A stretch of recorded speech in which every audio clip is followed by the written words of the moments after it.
Welcome to the museum library. I'm Amanda. Why don't you come in and check out some artifacts with us? Come on.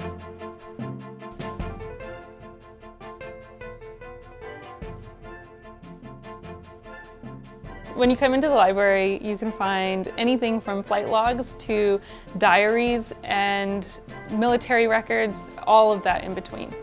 All right, so here are several things that are part of our collection. So this is an original 1943 edition of 30 Seconds Over Tokyo by Ted Lawson.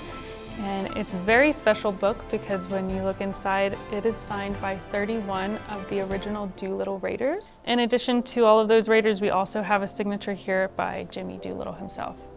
So in here we have so many books, archives, photographs, anything you could ever want as far as the World War II Pacific theater and especially in aviation. So this is a photograph of Admiral Nimitz signing the surrender on September 2nd, 1945. After this photo was printed, he signed it and you can see the signature there.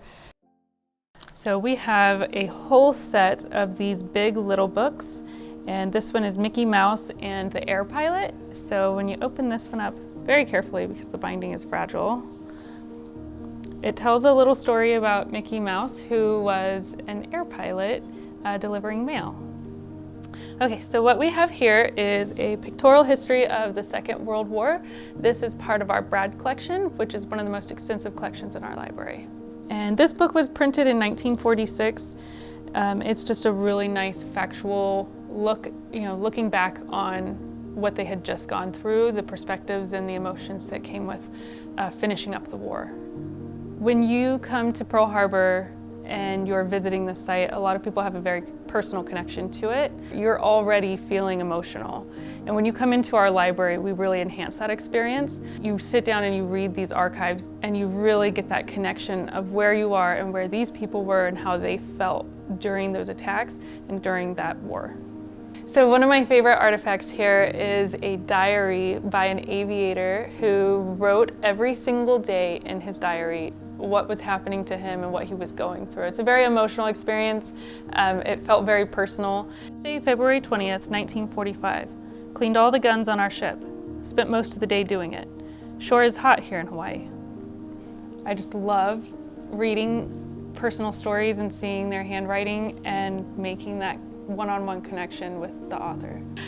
So here I've pulled several letters that were written by an aviator who was stationed in the Pacific during the war. He started in 1942 writing to his girlfriend, and we have letters every day throughout the entire war that he wrote to his lover turned wife. These types of archival documents, they really bring in that personal aspect, that emotional connection. When you are holding something that was held by somebody all those years ago, and you see their handwriting and places where they messed up, or places where maybe they were crying and a tear smudged the sheet, that really connects you to it. So when you come into the library, you can learn about military history as well as personal stories. Whether you are researching for a paper that you're writing or you're trying to write a book, filmmakers, we've got people who are just interested in history in general. Anything that you are interested in learning more about, we welcome you to come in and learn about that.